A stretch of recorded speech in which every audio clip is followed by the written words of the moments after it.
दोस्तों आज हम इलेक्ट्रिकल के एक ऐसे सवाल पे बात करने वाले हैं जो कि आपसे इलेक्ट्रिकल के इंटरव्यू में पूछे जाने के काफी ज्यादा चांस होते हैं। सवाल आपसे यह पूछा जाता है कि आखिरकार इंडस्ट्री में नॉर्मल फ्यूज की बजाय एचआरसी फ्यूज का इस्तेमाल ज्यादा क्यों किया जाता है। तो आज के इस वीडियो के अंदर मैं आपको इसी सवाल का जवाब देने वाला हूँ। इसी के साथ में इसी वीडियो के अंदर मैं आप सभी को एक काफी अच्छी अपडेट देना चाहता हूँ जो की आपको आपके इलेक्ट्रिकल के कैरियर में काफी बड़ी ग्रोथ देने में मदद करेगी। तो चलिए वीडियो को बिना देरी करे स्टार्ट कर लेते हैं। दोस्तों वीडियो के स्टार्टिंग में सबसे पहली चीज तो आपको यह पता होनी चाहिए कि आखिरकार एचआरसी फ्यूज का नाम क्या होता है, मतलब इसकी फुल फॉर्म क्या होती है। तो एचआरसी की अगर आप फुल फॉर्म की बात करो तो इसमें एच का मतलब होता है हाई, आर का मतलब होता है रैप्चरिंग और सी का मतलब होता है कैपेसिटी, मतलब हाई रैप्चरिंग कैपेसिटी फ्यूज। अब आखिरकार इस हाई रैप्चरिंग कैपेसिटी का मतलब क्या है ये भी हम थोड़ा सा समझ लेते हैं। तो दोस्तों हाई रैप्चरिंग कैपेसिटी का मतलब यहाँ पे सिंपल सा होता है कि जो ये हमारे एचआरसी फ्यूज होता है ना, यह है हमारे ऐसा जो भी सर्किट जिसके अंदर काफी ज्यादा हाई करंट फ्लो हो रहा है या फिर कहीं पर काफी बड़ी मात्रा में करंट फ्लो हो जाता है फॉल्ट की कंडीशन में, तो यह उस कंडीशन को भी आसानी से रैप्चरिंग कर देगा। रैप्चरिंग का मतलब होता है उस समय जो सर्किट हमारा बना हुआ है उस सर्किट को यह फ्यूज हमारा आसानी से सेफली ब्रेक कर देगा। और आप सभी को पता भी है कि फ्यूज का काम क्या होता है। फ्यूज का हमारा काम यही होता है कि हमारा जब भी फॉल्ट आए तो हमारी जो भी पावर सोर्स है उस पावर सोर्स को हमारे लोड से डिस्कनेक्ट करना हमारा फ्यूज का काम होता है। तो हमारा जो ये एचआरसी फ्यूज होता है यह हमारा हाई करंट की कंडीशन में जहाँ पे काफी बड़े लोड लग रहे हैं वहां पे भी सेफली फॉल्ट की कंडीशन में हमारे सर्किट को ओपन कर देता है। तो उम्मीद है आगे से आप हमेशा ध्यान रखेंगे कि एचआरसी फ्यूज के अंदर हाई रैप्चरिंग कैपेसिटी का मतलब क्या होता है। चलिए दोस्तों अब हम आगे जानते हैं कि आखिरकार एचआरसी फ्यूज को इंडस्ट्री में इतना ज्यादा क्यों लगाया जाता है जबकि हम यहाँ पर एक नॉर्मल फ्यूज भी तो लगा सकते हैं। तो दोस्तों देखिए वैसे तो एचआरसी फ्यूज लगाने के पीछे कई सारे रीजन बताए जा सकते हैं, आपको 5 से 10 रीजन भी बताए जा सकते हैं,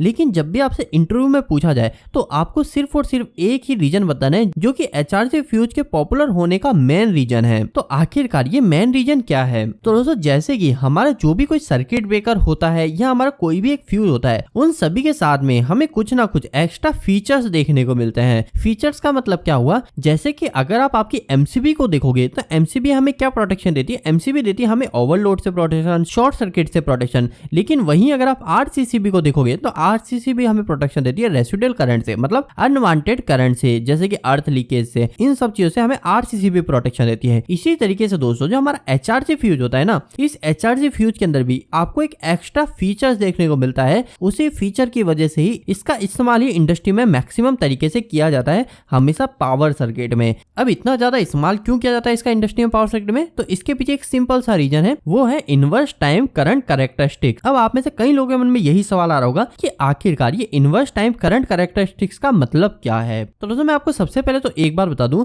कि हमारे जितने भी टाइप के फ्यूज होते हैं, चाहे एचआरसी फ्यूज की बात करो, चाहे हमारी कार्ट्रिज फ्यूज, ग्लास फ्यूज, किसी भी फ्यूज की आप बात करो, डीओ फ्यूज, सभी फ्यूज से हमें सिर्फ दो ही प्रोटेक्शन मिलती है। एक होती है हमारी शॉर्ट सर्किट प्रोटेक्शन, एक होती है हमारी ओवरलोड प्रोटेक्शन। लेकिन दोस्तों जो ये फ्यूज हमें ओवरलोड और शॉर्ट सर्किट के प्रोटेक्शन तो देते हैं, लेकिन ये प्रोटेक्शन कितनी बेहतर है, कितना ज्यादा हमारे इक्विपमेंट के लिए सेफ है, कितने जल्दी ये हमारे सर्किट को ब्रेक कर देते हैं, वही हमारे अलग अलग टाइप के फ्यूज की विशेषता होती है। अब यहीं पर जब हमारे एचआरसी फ्यूज की बात होती है तो इसके अंदर एक विशेषता ये होती है कि इसके साथ में आपको इनवर्स टाइम करंट कैरेक्टरिस्टिक्स देखने को मिलती है। इसको सिंपल सी लाइन में अगर मैं आपको समझाऊं तो इसका मतलब सिंपल सा ये होता है कि एचआरसी फ्यूज जो होता है एक काफी ज्यादा स्मार्ट फ्यूज, आप बोल लीजिए कि ये काफी ज्यादा समझदार है। इसमें समझदारी क्या है, तो समझदारी इसमें यह है कि ये हमारा जो करंट है उस करंट के हिसाब से ही बिहेव करता है। मतलब कि अगर ऐसी कंडीशन आई कि हमने कोई मोटर चला रखी है और इस मोटर में एकदम से सडन काफी ज्यादा अमाउंट में करंट फ्लो होने लग गया, मतलब जो मोटर हमारी सिर्फ 10 एम्पियर करंट लेनी चाहिए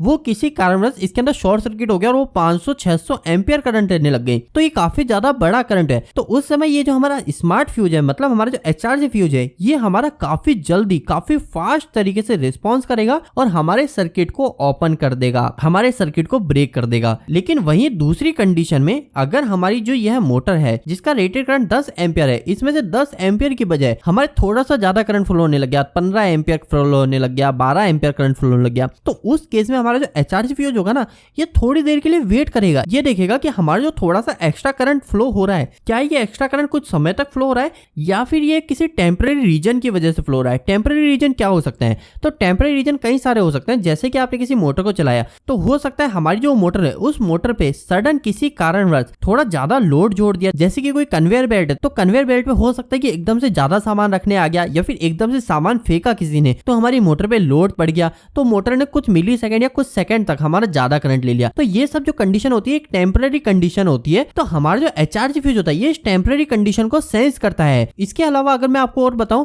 तो जब हम किसी मोटर को स्टार्ट करते हैं तो आप सभी को पता है मोटर का अगर रेटेड करंट 10 एम्पियर है तो मोटर स्टार्टिंग के कुछ सेकंड तक, कुछ मिली सेकंड तक 50 एम्पियर तक भी जाती है और फिर बाद में कुछ सेकंड तक वो 15 एम्पियर, 20 एम्पियर, फिर धीरे धीरे करके वो हमारा 10 एम्पियर तक आती है। तो ये जो स्टार्टिंग की कंडीशन होती है जिसे इंडस करंट बोलते हैं, हमारा एचआरजी फ्यूज उस कंडीशन को भी सेंस कर लेता है। मतलब कभी थोड़ा सा ज्यादा अगर करंट फ्लो हुआ, 10 एम्पियर का अगर फ्यूज लग रहा है और 10 एम्पियर से थोड़ा सा ज्यादा जैसे 15 एम्पियर, 20 एम्पियर करंट फ्लो हो रहा है, तो उस केस में एचआरजी फ्यूज थोड़ा सा समय लेगा, देखेगा कहीं हमारा जो करंट है वो वापस लिमिट पे तो नहीं आ रहा, और अगर कुछ समय तक लिमिट में नहीं आता तो ये तुरंत एक्शन ले लेता है और हमारे सर्किट को ओपन कर देता है। लेकिन वहीं अगर आप इस जगह एक नॉर्मल फ्यूज की बात करोगे तो नॉर्मल फ्यूज के केस में क्या है, अगर हमारा 10 एम्पियर करंट फ्लो हो रहा है तो जैसे 11 एम्पियर करंट हुआ ना वो हमारा फ्यूज ओपन कर देगा सर्किट को। तो ये एक बड़ी प्रॉब्लम होती है नॉर्मल फ्यूज के अंदर, क्योंकि कई सारी ऐसी कंडीशन होती है जिस कंडीशन में हमारे जो लोड है वो लोड थोड़ा ज्यादा करंट ले सकता है। लेकिन एचआरजी फ्यूज की खास बात यही है कि अगर थोड़ा सा एक्स्ट्रा करंट फ्लो हुआ तो हमारे थोड़े समय के लिए वेट करेगा,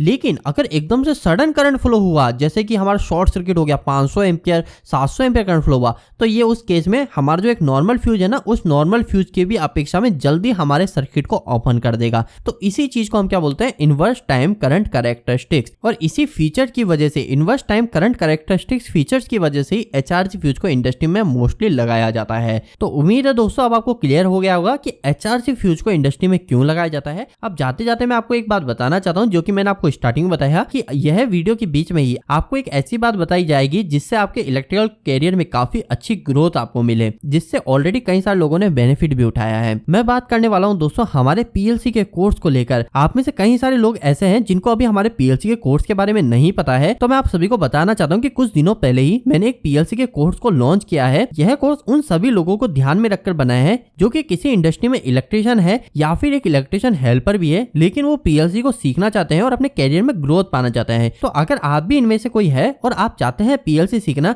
तो मैं आपको बताना चाहता हूं कि पीएलसी सीखना काफी ज्यादा आसान है। इसके लिए आपको सिर्फ मेरे पे भरोसा करके एक बार हमारी एप्लीकेशन इलेक्ट्रिकल दोस्त को इंस्टॉल कर लेना है। एप्लीकेशन को इंस्टॉल करते ही आपके सामने हमारा कोर्स आ जाएगा जिसमें आपको लिखा हुआ दिखेगा पीएलसी सीखे बिल्कुल जीरो से। आपको उस पर क्लिक कर लेना है और बाय नाउ पे क्लिक कर लेना है। जैसे आप बाय नाउ पे क्लिक करेंगे आपके सामने ऑप्शन आ जाएगा कि आप गूगल से हमारी इस एप्लीकेशन में लॉगिन कर सकते हैं। आप सिंपली आपकी जीमेल आईडी को सेलेक्ट करके लॉगिन कीजिए और नेक्स्ट आपके सामने पेमेंट का पेज आ जाएगा जहां पर आपको यह कोर्स 1000 रुपए में, मतलब 999 रुपए में देखने को मिलेगा। लेकिन अभी स्टार्टिंग के समय कुछ लोगों के लिए जो मेरी वीडियोस को रेगुलर देखते हैं उन सभी के लिए मैंने एक एक्स्ट्रा कूपन कोड जनरेट किया है। आपको सिंपली 999 पे नहीं करने हैं, आपको कूपन कोड में ED70 लिख देना है और आपको जो कोर्स 1000 रुपए का है, इस कोर्स को आप सिर्फ 299 रुपीज में ही बाय कर सकते हैं। और दोस्तों जब एक बार आप इस कोर्स को बाय करके कंप्लीट कर लेते हैं उसके बाद में आपको पीएलसी का जो सर्टिफिकेट है कि आपने इस कोर्स को कंप्लीट कर लिया है वो आपके मेल पर भेज दिया जाएगा। तो दोस्तों अगर आप भी आज से पहले सोच रहे थे कि पीएलसी सीखना काफी ज्यादा मुश्किल है, तो मैं आपको गारंटी देता हूँ एक बार आप हमारे इस कोर्स को बाय करके देखिए, आगे से आपको पीएलसी काफी ज्यादा आसान लगने वाली है। चलिए दोस्तों आज की इस वीडियो में इतना ही रखते हैं। अगर आपके मन में इस वीडियो के प्रति इलेक्ट्रिकल से जुड़े कोई भी सवाल रह गए तो आप मुझे नीचे कमेंट बॉक्स में कमेंट करके पूछ सकते हैं। इलेक्ट्रिकल वीडियोस अगर आप हिंदी में देखना पसंद करते हैं आज हमारे चैनल को सब्सक्राइब कर लीजिए। आज के लिए इतना ही, धन्यवाद।